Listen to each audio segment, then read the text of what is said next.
Hi dear students, welcome back to NEET and channel. NEET 2024 సుప్రీంకోర్టులో ఇవాళ hearing అయింది. So యాక్చువల్గా ఇవాళ జడ్జిమెంటే వచ్చేస్తుంది అని అనుకున్నారు, కానీ చాలా విషయాల మీద డిస్కషన్ అయితే జరిగింది. ఒక్కటని కాదు, చాలా రకాలుగా డిస్కషన్స్ లాయర్స్ ద్వారా అయితే జరిగాయి. సో అదేంటో చూసే ముందు నీట్ కోసం సిన్సియర్గా వెయిట్ చేసే స్టూడెంట్స్ వీడియోని లైక్ చేసి సబ్స్క్రైబ్ చేసుకోండి.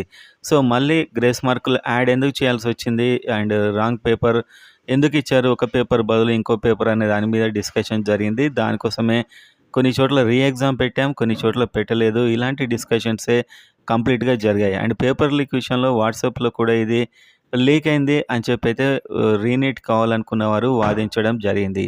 సో కొందరికి కూడా, కనీసం ఒక స్టూడెంట్ కూడా ఇలా రాంగ్గా బెనిఫిట్ కావద్దు కాబట్టి రీనీట్ పెట్టాలి అని వాళ్ళు వాదించారు. అండ్ మొత్తం అందరికి కాకపోతే కనీసం ఎవరైతే క్వాలిఫై అయ్యారో 13 lakhs పీపుల్ వాళ్ళకైనా పెట్టాలి అని చెప్పి ఇలాంటి వాదనలు జరుగుతూనే ఉన్నాయి. సో మొత్తానికైతే ఒక ఎవిడెన్స్ మొత్తం మీద లీక్ అయినట్లు ఎవిడెన్స్ లేదు అని చెప్పి సుప్రీంకోర్టు అయితే భావించినట్టు కనిపించింది. అండ్ అదేవిధంగా చివరిలో ఒక క్వశ్చన్కి 2 ఆప్షన్స్ పెట్టినా కూడా వాళ్ళకు మార్క్స్ ఇవ్వడం వల్ల 44 మందికి ఫుల్ మార్క్స్ రావడం జరిగింది.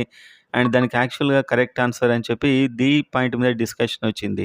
సో వెంటనే ఐఐటి ఢిల్లీ వీళ్ళకైతే ఒక కమిటీ ఫామ్ చేసి ముగ్గురితోని రేపు ఏది కరెక్ట్ ఆన్సర్, దీనికి ఏంటి క్వశ్చన్ అనేది చెప్పాలని చెప్పి సుప్రీంకోర్టు ఇచ్చింది. ఎందుకంటే వాళ్ళకి క్వశ్చన్కి ఆన్సర్ ఏంటి అనేది, అసలు క్వశ్చన్ ఏంటి అనేది జడ్జిలకు తెలిసే అవకాశం లేదు కాబట్టి ఒక ఢిల్లీ సంస్థకైతే వాళ్ళు ఇచ్చారు. రేపు 12 గంటల లోపు క్వశ్చన్ సంబంధించినటువంటి డీటెయిల్ ఇవ్వాలి. కరెక్ట్ ఆన్సర్ ఏంటి, క్వశ్చన్ కరెక్టేనా, మొదలైన డీటెయిల్స్ ఇవ్వాలి రేపు 12 గంటల లోపు అని చెప్పారు.